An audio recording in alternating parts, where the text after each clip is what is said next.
আসসালামু আলাইকুম, আমি তাশরিফ খান। আমরা এখন আছি হচ্ছে টুকুর বাজার জাঙ্গাইল একটা জায়গায়, এবং এখানে আমরা আউসাও বলে জায়গাটাকে মনে হয়। আমরা একটা প্রাইমারি স্কুলে আসছি ত্রাণ দিতে। আমরা 500 প্যাকেটের মতো আমরা সাথে করে নিয়ে আসছি। এখানে আমরা এখন মনে হয় 180 বা 200টা ফ্যামিলি আছে, আমরা 200টা ফ্যামিলিকে দিব। আর আমি আপনাদেরকে সিচুয়েশনটা দেখাবো কিছুক্ষণের মধ্যে যে কি একটা সিচুয়েশন। আমরা মোটামুটি তাশরিফ স্কোয়াড কাজ করতেছি। আমি আপাতত কটুক পানি দিয়েছি, এটা আপনারা জাস্ট দেখলে বুঝবেন। মানে এটা তো কিছুই না, আমরা ধরেন যথেষ্ট সুখে আছি, কিন্তু মানুষ এখানে প্রচন্ড কষ্ট করতেছে, মানে অবর্ণনীয় লেভেলের কষ্ট করতেছে। আমরা যাবো এখানে ত্রাণ দিতে, মানুষজন ওখানে ওয়েট করতেছে। আমি আমি আমি দেখাচ্ছি ওখানে আমাদের এই নৌকায় কোনো মাল নেওয়া হচ্ছে, আমাদের মোটামুটি টিম আছে সাথে। আর আপনারা যারা আমি বলি মানে খুব হাসি আমাদের মধ্যে আছেন, এটা আসলে হাসি আমাদের সময় না, গুরুত্বপূর্ণ। আমি কয়েকটা ইনফরমেশন দিব। এটা হচ্ছে 16 লাখ টাকা আমরা 2 দিনে উঠাইছিলাম। এটা নিয়ে কিন্তু অনেকে মানে আমার কাছে লাগতেছে অনেক বাড়াবাড়ি হয়ে যাচ্ছে এখন, যে অনেক রকমের পোস্ট করা। হ্যাঁ যে হ্যাঁ যাক এটা চলে যাক। অনেক রকমের পোস্ট করতেছেন অনেকেই, যে এই অমুক তুল্য তমুক তুল্য। ভাই এখন হচ্ছে ইয়ে করার সময় না, কম্পেয়ার করার সময় না, এখন হচ্ছে একতার সময়। এখন কোনোভাবেই কম্পেয়ার করার সময় না, এখন সবাই একসাথে কাজ করার সময়। দয়া করে এই কাজগুলো করবেন না। আর আমার কাছে একটু ফোনটা দাও, আমি একটু সিচুয়েশনটা দেখাই এখানকার কি অবস্থা। এটা একটু ধর। এই হচ্ছে স্কুলের অবস্থা। আমি দেখেন এখানে পুরো এলাকা ডুবে গেছে। দূরে গাড়িগুলো দেখা যায় কতটুকু জানি না, দূরে ওই যে হাইওয়ে থেকে আজকে একটু পানিটা কমছে। এই যে দেখেন সিচুয়েশন দেখেন। যাও আমাদের আমি কয়েকটা সিচুয়েশনের কথা বলবো, আপনারা একটু ধৈর্য নিয়ে একটু লাইফটা শুনেন মন দিয়া। আমি এই সিচুয়েশনগুলো বলি, আমি বেশ কয়েকটা সিচুয়েশন শেয়ার করবো এই লাইভের মধ্যে। আর তোমরা যাই হাসান, আমি যেমনি করে বন্টন করছি, তোমরা এমনি যা বন্টন করা শুরু করো। আমার লাগবে না, আমি এনে কথা বলে আসতেছি। তোমরা ওই যে সামনে যাও, ওখানে যে মানুষজন ওয়েট করতেছে অলরেডি। এখানে মনে হয় 14 জনের মতো আছে সামনে, 14টা ফ্যামিলির। এই 14টা দাও দিয়ে তারপর আমরা ওই যে এই বিল্ডিংটাতে আমরা দিব। তো আমি আপনাদেরকে আচ্ছা দেখাই পরে। আমি একটু আমি কয়েকটা সিচুয়েশনের কথা বলি। প্রথমে আগে বুঝে নেন আমরা কোথায় আছি এখন। এই হচ্ছে এখানকার সিচুয়েশন সিলেটে, যেখানে যান মোটামুটি কোমর পানি বুক পানি। গতকালকে ইন্ডিয়া হচ্ছে 11টা বাদ খুলে দিছে। আচ্ছা আমি কি যেন বলতে চাইছিলাম। আচ্ছা একটু দাঁড়ান, আমার একটু মনে করতে দেন। আমার মানে মাথা টাথা হ্যাং হয়ে আছে এখানকার মানুষের অবস্থা দেখে, যে একটা রুমের মধ্যে মানে গরু ছাগলে যেভাবে রাখা হয় একদম এই অবস্থায় আছে মানুষজন এখানকার। আমি যেখানে নেটওয়ার্ক পাইতেছি শুক্রিয়া। আচ্ছা আমি বলি শোনেন, আমাদের সাথে যে ভলান্টিয়ার টিম দিয়ে আমি আসি, আমার টিম তো এখানে কাজ করছে। আমি একটু ব্যাক ক্যামেরা আবার একবার দেখাই নেই। এই যে আমার ভলান্টিয়ার তাশরিফ স্কোয়াডের ওইদিকে লোকজন কাজ করতেছে সবাই। আমি একটা ছেলের স্টোরিতে শেয়ার করতে শুরু করতে চাই। প্রথমে পল্লব নামে একটা ছেলে আমার তাশরিফ স্কোয়াডের। এই ছেলেটা কাজ করতে চাইছিল আমাদের সাথে সিলেট। আমি যেদিন আসি ওই দিন আমাকে বলছে যে তাশরিফ ভাই আমি আপনার সাথে কাজ করতে চাই, আপনার কি কি লাগবে। তো তখন আমি বলছি যে আমি আর আমার বন্ধু আসছি এখানে, আমরা সিচুয়েশনটা বুঝা তারপরের দিন তোকে ডাকবো। এরপরের দিন ওকে যখন ডাকবো তার আগে সে বিকালবেলা মেসেজ দিছে, তাশরিফ আমার এলাকায় পানি উঠছে। সন্ধ্যাবেলা সে মেসেজ দিছে যে তাশরিফ আমার ঘরের সামনে পানি। তখন আমি বলছি যে তোরা যদি সিচুয়েশন বাজে বুঝোস তাহলে চলে আয়, বের হয়। তো ওই মেসেজও দেখে নাই, নেটওয়ার্ক বিচ্ছিন্ন হয়ে গেছে ততক্ষণে। রাতের বেলা আবার যখন নেটওয়ার্ক পাইছে আমার সে ছবি পাঠাইছে। আমি তার ছবিটা দেখে লিটারালি আমার কান্না চলে আসছে।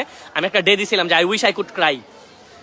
ওর হচ্ছে তখন বিছানায় পানি উঠে গেছে। এবং এরপর আমি যখন ওরা ফোন দিয়ে কানেক্ট করলাম রাতের বেলা 10টা-11টা বাজে, এই সময়ে ও আমারে বললো যে ভাই আমার উঠানে হলে গলা পানির বেশি, আমি আর বাপ মানে বেরোতে পারতেছি না। এবং এখন পর্যন্ত আমি অনেক সেলিব্রিটির এই পল্লব ছেলেটাকে চিনি, সেটা হচ্ছে গান গায়ে শিরোনাম এনে জিয়া ভাইয়ের সাথে এটা আরো নানান মানুষের সাথে এটা আছে।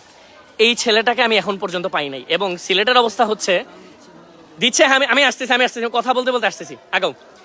এই ছেলেটাকে এখন পর্যন্ত পাওয়া যায় নাই। এবং শুধু আমি যদি এই ছেলেটার কথা বলে আমি দুঃখ প্রকাশ করি, এই দুঃখটা কম হয়ে যাবে, কারণ কমপক্ষে কয়েক লক্ষ মানুষ তাদের ফ্যামিলির সম্পর্কে কোনো খোঁজ খবর নাই। আমাকে চিটং থেকে ফোন দিচ্ছে, সবাই রিকোয়েস্ট করছে যে অ্যাটলিস্ট একটা নৌকা নিয়ে ওদের গ্রামটাতে যাইতে, এখন কিন্তু সম্ভব হইতেছে না। অনেক জায়গায় আমি তো এখানে আছি, আমার কাছ থেকে ধরেন আমি জানি না গণমাধ্যম কতটুকু দেখাইতে পারতেছে। আমি সিনারিওটা বলি, কিছু কিছু গ্রাম দেখা যায় না, মানে পানিতে ঢেকে গেছে, চাল সহ ঢেকে গেছে। লিটারালি মনে হবে আপনার এটা কোনো নদী নাহলে কোনো পুকুর, যেখানে ধরেন কয়েক হাজার মানুষ বসবাস করতো। আর আমি জানি না, আল্লাহ মাফ করুক, মানুষ মারা না যাক। তারপর আমি শুনছি অনেকেই মারা গেছে। তো মারা গেছে বলতে বাড়িঘর ভাইসা চলে গেছে। তো কবাজার 2 জন মারা গেছে। আরেকটা স্টোরি বলি, আমি জানি না এটা কতটুকু ভাইরাল হয়েছে বা কি হয়েছে, আমার কাছ থেকে শুনে নেন। সিলেটে আমি যে কয়েকদিন আছে, আমি আবার চলে যাবো নেত্রকোনা খুব তাড়াতাড়ি। আমার নিজের জন্মস্থান ভেসে যাইতেছে, আমি ওখানে যাবো। ওইখানে একটা ছেলে ওই দিন স্ট্যাটাস দিছে যে আমার এই সবার ঘরে পানি উঠে যাইতেছে, সবাই সাবধানে থাকবেন বা কি জানি, যে তোদের বড় ভাইটা যে স্ট্যাটাস দিল একটা ছেলে দিয়া, ওই স্ট্যাটাসটা দেওয়ার 2 ঘন্টা পর ওর রুমে পানি ঢুকে গেছে। ওর রুমের মধ্যে কারেন্টের লাইন হচ্ছে মনে হয় পানিতে ছিল, পানিতে শখে মারা গেছে। স্টিল আমরা কিন্তু পানিতে দাঁড়ায় আছি। মানে সিলেটকে আপনি বলতে পারেন এটা এক রকমের মৃত্যুকূপ। এখন আমরা যদি এটা চিন্তা করি নন্দলালের মতো যে কি হবে, কে মারা যাবে, কই কি হবে, এটা চিন্তা করলে কাজ করতে পারবো না। যতটুকু সম্ভব কাজ করতেছি আমরা। আর কয়েকটা সিচুয়েশন একটু মন দিয়ে শুনবেন, আমি আরো বেশ কিছু সিচুয়েশনের কথা বলি। মানে আমি তো আর কোনো নিউজ প্রেজেন্টার না, বা আমি সুন্দর করে বলতে পারবো না। আমি জেনে বলতেছি, এখন অলরেডি অন্ধকার হয়ে গেছে, সাজানোর সময় পার হচ্ছে, মাফ করবেন কারো যদি বিরক্ত করে থাকি। শোনেন, সিলেটে আমরা যে মাল কিনবো আজকে, আমাদের আজকে প্ল্যান ছিল প্রায় 3000 প্যাকেট আমরা বিতরণ করব। মাল কিনতে যে আমরা যে সিচুয়েশনটা বুঝলাম, এখানে আমাদের চিরা স্টক আউট, সিলেট থেকে পানি স্টক আউট, 5 টাকার মোম 80 টাকায় বিক্রি করতেছে। সিলেটে গতকালকে ডাকাতি হয়েছে, আমি জানতাম হয়েছে না, কিন্তু আমি আজকে সেনাবাহিনীর সাথে কথা বলছি। ইন দ্য মিন টাইম আমি কথা বলতে বলতে আমি বাংলাদেশ সেনাবাহিনীকে মানে লাইক আমি চাই না লাইভ হয়তো আমার মিরর আসতে পারে, আমি সেলুট জানাতে চাই। ভাই আপনারা একটু শান্ত থাকেন, একটু শান্ত থাকেন, সবাই পাবেন, সবাই একটু শান্ত থাকেন প্লিজ। সেনাবাহিনীকে সেলুট জানাই। এখন আমার সাথে নাই, বাট সেনাবাহিনী আমাকে হেল্প করবে। আমরা এখানে আইনা মালগুলো ফার্স্টে সেনাবাহিনীর এখানে রাখছি, এই জন্য অনেক বেশি ধন্যবাদ। সরকারকে ধন্যবাদ, যতটুকু পর্যন্ত কাজ করতেছে। নৌবাহিনীকে ধন্যবাদ, পুলিশ বাহিনীকে ধন্যবাদ। আল্লাহর ওয়াস্তে এই কাজটা করবেন না এখন, যে অতিরঞ্জিত ভাবে তাসিফ ভাই করতে যে কাউকে ছোট করবেন না। আমি কখনো চাই না যে আমার বড় করতে করে ছোট করেন। আচ্ছা, তো সিচুয়েশন আমি আরো কিছু সিচুয়েশন বলে আমি দেখাচ্ছি। আমার ত্রাণ বিতরণের কাজ চলতেছে, কি বলিস? হ্যাঁ হ্যাঁ হ্যাঁ, তো আমি আরো কিছু সিচুয়েশনের কথা বলি। তো আমরা যখন আজ কিনতে গেলাম, এক ঘন্টার জাস্ট মানে এদিক সেদিকে 350 টাকা কেজি বাইরে গেছে চিরার বস্তা।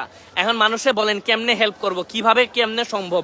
এইভাবে করে যদি মানুষজন মানে রাতের ডাকাত যেগুলো সিলেটে হয়েছে টুকটাক হয়েছে, এটা সত্য কথা। আমি বলে দিচ্ছি, আমার পুলিশ ধরে নিয়ে যাক, গুজব যারা বলে বলুক, কিছু কিছু জায়গায় ডাকাতি হয়েছে, বাট যত হরহামেশা বলা হয়েছে এত জায়গা হয় নাই। তো এদেরকে আপনি কি ডাকাত বলবেন না, যারা এইভাবে করে দাম বাড়ায় দিচ্ছে? সবকিছুর দাম বেড়ে গেছে সিলেটে। তো আমরা আজকে যেটা করতেছি, আমরা প্রায় 9 থেকে 10 লাখ টাকার মাল ঢাকা থেকে আনাচ্ছি। এখানে তো অলরেডি আমাদের 2-2.5 লাখ টাকা বারো বেশি মাল আছে। আমাদের প্ল্যান চলতেছে, আমরা যতটুক পারি, মানে আমার মাথা, আমি তো আর বাংলাদেশের কোনো বিজ্ঞ মানুষ না, আমার মাথায় যতটুকু কোলায় আমার টিম নিয়ে বসে আমরা যতটুকু সম্মান করার চেষ্টা করতেছি।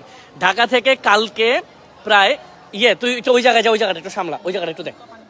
হ্যাঁ হ্যাঁ, আমাদের এখানে ঢাকা থেকে আমরা 10 লাখ টাকার মাল আনাচ্ছি, আমরা বড় ট্রাক দিয়ে আনাচ্ছি। এখন আমি আপনাদের কাছে লাইভ করে আগে বলতে চাইছিলাম যে যদি কেউ বিত্তবান থাকেন বা থাকে না অনেক কোম্পানির মালিক, দেখা যায় অমুক ট্রান্সপোর্টেশনের মালিক, তমুক মালিক, আমাদেরকে যদি আপনারা এই যাতায়াতের খরচটাও বাঁচাই দিতে পারতেন, অথবা এখনো সময় আছে, আমার গাড়ি এখনো রওনা দেয় নাই, গাড়ি হচ্ছে লোড করা হচ্ছে মনে হয় কাউরান বাজার বা যাত্রাবাড়ি এলাকাতে।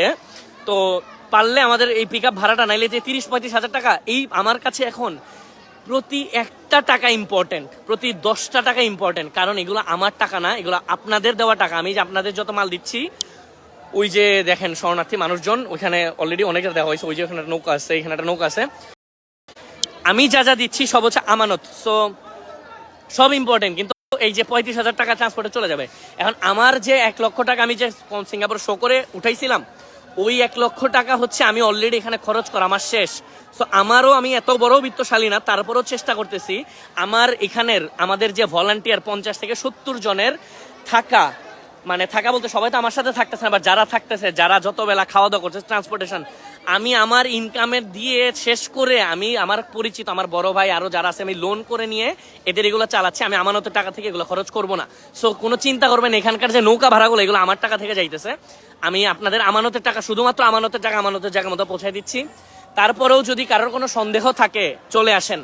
আমি জাস্ট ওপেনলি বলতেছি, আমার সাথে এসে কাজ করেন, কাঁধে কাঁধ মিলে কাজ করেন, দেখেন মানে উই হ্যাভ এভরি স্লিপ, আমরা কোথায় কত টাকার কি কিনতেছি। কোনো রকম সন্দেহ থাকলে জাস্ট পুলিশরা জানান, পুলিশরা বলেন আমাদের সাথে কথা বলার জন্য, আর্মিকে জানান, র্যাবকে জানান, কথা বলতে আমরা কথা বলবো, আমি কথা বলবো, আমি সব কিছু ওপেন হিসাব দিয়ে দিব। যাক, আমি এই কথা বলা উচিত হবে না, কারণ আমি ব্লেসড যে বাংলাদেশের মনে হয় সবচেয়ে অসাধারণ অডিয়েন্স হচ্ছে আমার এটা নিয়ে। তো পল্লবের কাহিনী বলতেছিলাম, পল্লবের সাথে আমি আজকে পর্যন্ত যোগাযোগ করতে পারিনি, আসতেছি একটু ওয়েট। পল্লবের সাথে আমি আজকে পর্যন্ত যোগাযোগ করতে পারি নাই। এছাড়া এরকম আরো অসংখ্য পল্লবের সাথে অসংখ্য মানুষের যোগাযোগ নাই। আমার ভলান্টিয়ারদেরকে আমি প্রাউড ফিল করে বলতে চাই, তাসিফ স্কোয়াডে যারা অন্ধকারে যেতেছে, তাসিফ স্কোয়াডে ওদের সবাইকে নিয়ে বলতে চাই যে আমার বিশ্বাস করেন, আমার কথাটা, আমাকে বিশ্বাস করলে এটা কথা বিশ্বাস করেন। আমার সাথে 50 জন কাজ করতেছে, এর মধ্যে মিনিমাম 10 থেকে 15 জন এদের ফ্যামিলির সাথে গত 4 দিন ধরে যোগাযোগ বিচ্ছিন্ন। এরা জানে না যে এদের বাবা মা মারা গেছে না আছে। এরা আমাকে বলছে যে ছাতক যাইতে, আমি আজকে পর্যন্ত ছাতক যাইতে পারি নাই, আমাদের সাথে একটা নৌকা বেইমানি করছে। যাক, এমনি বলা উচিত, আমি সরি। মানে নৌকাটা আমাদেরকে আসবে বলে গতকালকে আসবে বলে আসে নাই, আজকে আসবে বলে আসে না, একটা নৌকার অভাবে ছাতক যেতে পারতেছি না। এখানে ম্যাক্সিমাম ভলান্টিয়ার আমাদের সাথে থাকে সময় মন দিয়া কাজ করতেছে, আমার গলা বসে যাচ্ছে, আমি জোরে কথা বলতেছি হয়তো অনেক ক্রাউডের জন্য কাজ করতেছে, অথচ এরা জাস্ট কামতেছে না, এরা আলাদা গেলে ডিপ্রেশনে চলে যেতেছে। আমার একবার জড়াই ধরা বলতেছে যে তাসিফ ভাই আমি কি আর আমার বাপ মায়ের মুখটা দেখতে পারবো, আমি কি আর এটা করতে পারবো। এখন আমি এদেরকে বলার মতো কোনো ভাষা নাই, আমি কোনো সুপারম্যান না যে আমি এমন কিছু করে ফেলতে পারবো। তারপর সর্বোচ্চ চেষ্টা করতেছি কালকে আমরা যেভাবেই হোক ছাতক যাবো, যেভাবেই হোক না কেন। আল্লাহর রহমতে আজকে আমি একটু দেখছি বিকালবেলা সিলেট একটু সূর্য উঠছে, সকালবেলা একটু উঠছে, পানি যদি একটু কমে আমরা গাড়ি না ছাতক যাবো। ছাতক না গোবিন্দগঞ্জ, ছাতক, গোয়াইনঘাট, আমি এগুলো জায়গার নাম জানতাম না, আস্তে আস্তে জানছি মানুষের মুখে হাজারি শুনতে শুনতে। আমি সবগুলো জায়গায় যাবো। আগামী 3 থেকে 4 দিন আমি সিলেটের জন্য কাজ করব, এবং এরপরে আমি সিলেটবাসীর কাছ থেকে হাত জোর করে সময় নিয়ে আমি চলে যাবো নেত্রকোনা, আমার জন্মস্থান নেত্রকোনা ভেসে যাইতেছে, এইখানে পানি কমতেছে এবং ওইখানে পানি বাড়তেছে, আমি যতদূর জানি। তো নেত্রকোনার যারা আছেন, আমি নেত্রকোনার ভাইদেরকে বলবো আপনারা নিজেরা একটু কাজ করেন, কারোর আশায় বসে থাকবেন না। কোনো পলিটিক্যাল লিডার, কোনো প্রশাসন, কোনো কোম্পানি, কোনো বড় লোক মানুষ, কোনো বড় বড় শিল্পপতি কারোর জন্য বসে থাকবেন না। আপনারা ফান্ড রেজ করবেন, আপনারা চাবেন মানুষের কাছে, বন্ধু বান্ধবের কাছে টাকা নেবেন, যান, চলে যান, ছুটে যান, পৌঁছে যান, আমি আসতেছি নেত্রকোনা এসে আমি কাজ করব। আর এরকম আমার ভলান্টিয়ারদের জন্য সবাই দোয়া করবেন, এরা খুব খুব বাজে অবস্থায় আছে। অনেক কাহিনী আমি শেয়ার করতে চাইলেও শেয়ার করি না, মাঝে মাঝে আমার নিজেরই কান্না চলে আসে, কি করবো আমি বুঝতে পারি না। বাট স্টিল আমি চেষ্টা করতেছি সর্বোচ্চ পরিমাণে কাজ করার জন্য। আমার একটা ভলান্টিয়ার গতকালকে সিঁড়ি থেকে পড়ে গিয়ে পায়ে গুরুতর ব্যথা পাইছে, ওর হসপিটালে গেছে। এই ছেলেটা খুঁড়াই করে এখনো আসছে, আমি ছেলের নাম বলবো না, বাসার লোকজন জানলে হয়তো টেনশনে পড়ে যাবে। বাট স্টিল আমার আচ্ছা অন্ধকার হয়েছে, আমি একটু জাস্ট শেষের দিকে, আমি ত্রাণ কার্যটা আমি একটু শেষের দিকে আমি একটু দেখাই, এখানে নেটওয়ার্ক মনে চলে যাবে যে কোনো সময়। এই যে এরা কাঁধে করে নিয়ে যাইতেছে, এই যে এখানে হচ্ছে এই সিচুয়েশন। এই ছেলেটা, ওর নাম হচ্ছে হাসান, ও অনেক কাজ করতেছে, মানে পাগলের মতো কাজ করতেছে। সবাই মানে সব স্বার্থ চিন্তা করে, সবকিছু ভুলা যায়, দল মত নির্বিশেষে সবাই কাজ করতেছে। এই যে এনে চলতেছে। সাব্বির, এদিকের কি অবস্থা?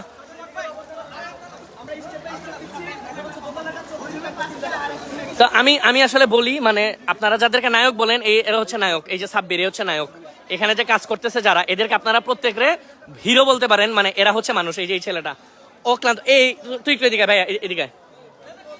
আমি একটু আগে লাইভে বলতেছিলাম যে আমাদের অনেক ভলান্টিয়ারদের ফ্যামিলির খোঁজ জানে না, তুই কি তোর ফ্যামিলির খোঁজ পাইছিস? 4 দিন ধরে পাস নাই? তোর নাম কি? আবুল ইস। আমি একটু ক্যামেরা দিই, এই পাশায়, এদিকে অন্ধকার, আমার এই না অন্ধকার, আমি এমনি একে তো আমি কালো, এর মধ্যে আবার অন্ধকার। এই মানুষ, আমি কাজ করতেছি আমার ফ্যামিলির কষ্টটা ভুলে যাওয়ার জন্য, আসলে বাড়ির সাথে আমি কাজ করতেছি। আসলে আমি আমার ফ্যামিলির খোঁজ পাই না। কোন জায়গায় তোর ফ্যামিলি? আমার পরিবার হচ্ছে কি ছাতকে আছে। এখন আমি আজকে প্রায় 4 দিন হয়ে গেছে, 5 দিন হয়ে গেছে আজকে, আমি এখনো কোনো খোঁজ খবর পাই নাই। তো আমরা কালকে ছাতক যাব, আমরা কালকে ছাতক যাব। So this is the situation in Sylhet here right now. এখানে আমি মানে এটা আসলে আমি বলে ভিডিও করে কোনোভাবেই করতে পারবো না। হ্যাঁ, তো আমি চাইতেছি সর্বোচ্চ সেফটি মেনটেন করে কাজ করার। আমাদের প্রত্যেকটা ভলান্টিয়ার, ওকে এখানে গর্ত আছে, ওকে, আমাদের প্রত্যেকটা ভলান্টিয়ারের জন্য আমাদের রেইনকোটের ব্যবস্থা আমি করছি। এটা আমার পার্সোনাল, ভাববেন না যে মানুষের খাবারের টাকা থেকে। প্রত্যেকের জন্য লাইফ জ্যাকেটের ব্যবস্থা আমি করছি। এই নৌকা নিয়ে, এটা ছোট নৌকা, বাট আমরা যখন বড় নৌকাতে যাবো তখন আমাদের লাইফ জ্যাকেট থাকবে। সো এটা আমি বলি যে আপনাদের মোনাজাতে শুধু এই মানুষগুলা, মানে আমার দরকার নাই, যারা আমার সাথে অক্লান্ত হয়ে যাবে, দেখাই এই মানুষগুলা যারা অক্লান্ত পরিশ্রম করে যাইতেছে আমার সাথে, এদের জন্য দোয়া করবেন। কালকে আল্লাহ বাঁচায় রাখলে, এই যে দেখেন কারেন্টও নাই, দেখেন এখানে ধরেন না আপনি 200, 300, 400, 500 মানুষ আছে এখানে আছে এরকম। ওইদিকে দূরেরটা মনে দেখা যায় না, দেখা যায় না, জানি না, ওখানে মানুষ আছে। এই যে কারেন্ট নাই, চলে যাবে। শোনা মনে বলতেছি, আমি আমার তো মনেও থাকে না আমি কয়টা কথা বলবো। আমি বলতেছি, ওয়েট করো। আমরা আমাদের ঢাকা থেকে, আমি এখন মানে মোটামুটি বড় করে নিউজ দিই, আমার ছোট মানুষের আমার জন্য যেটা বড়, কালকে আমরা প্রায় 3000 কেজি চিরা, তারপরে হচ্ছে 6000 কেজি মুড়ি, এইভাবে করে আমরা আনাইতেছি আমাদের যত ফান্ড আছে সবটা দিয়ে। এবং আমি ওই ফান্ড ডিস্ট্রিবিউট সাকসেসফুলি যদি করতে পারি তাহলে আমার মুখ দেখাবো, নাহলে মুখে দেখাবো না। আমি পারবো, আমার উপর ভরসা রাখেন, আমি পারবো, করবো। এবং আমাদের প্ল্যান হচ্ছে কালকে ছাতক যাব। ছাতক সারাদিন যে আমরা 2টা কাজ একসাথে করবো, রেস্কিউ, এই জন্য আমরা বড় বোট নিয়েছি। আমরা সুনামগঞ্জ, আমাদের লাস্ট যে বোটটা, এটা আমরা শেরপুর থেকে আনাচ্ছিলাম, এখন সুনামগঞ্জ থেকে বোট আনাচ্ছি, এমনও কনফার্ম হয় নাই। তাও বোট যদি কেউ জানেন, দয়া করে বোটের সন্ধান যদি কেউ দিতে পারেন, বড় বোট, যত বড় বোট সম্ভব হয়। টাকা পয়সা লাগলে আমরা ফান্ডিং করবো, আমরা পকেট থেকে দেবো, আবার ক্রাউড ফান্ডিং করবো। বড় ভোট লাগবে আমাদেরকে জন্য, বড় ভোটের একটা ভালো কেউ ব্যবস্থা করে দেন, নাম্বার দিয়ে একদম কনফার্ম হয়ে আপনার জানার লাগলে যে ভোট ম্যানেজ করেন সে ভোটের একটা ছবি দিয়ে কমেন্টটা করেন যে আপনার কমেন্ট আমার চোখে পড়ে। ঠিক আছে, আমরা সুনামগঞ্জের দিকে চলে যাব। সুনামগঞ্জের অবস্থা আরো ভয়াবহ, আর আমি কোনো জায়গার অবস্থার কথা বলে আমি শেষ করতে পারবো না যে এটা ভয়াবহ এটা ভয়াবহ না, এর তুলনা করার কোনো সময় নাই। আচ্ছা যাক, আমার আর দেখা যাইতেছে না, আমি আপাতত বিদায় নিচ্ছি সবার কাছ থেকে। আমি এখন এই যে ত্রাণ কার্যটা শেষ করি, আমার টিম এনে অক্লান্ত পরিশ্রম করতেছে। সবাই ভালো থাকবেন, সুস্থ থাকবেন, দোয়া করুন আমাদের জন্য। আসসালামু আলাইকুম।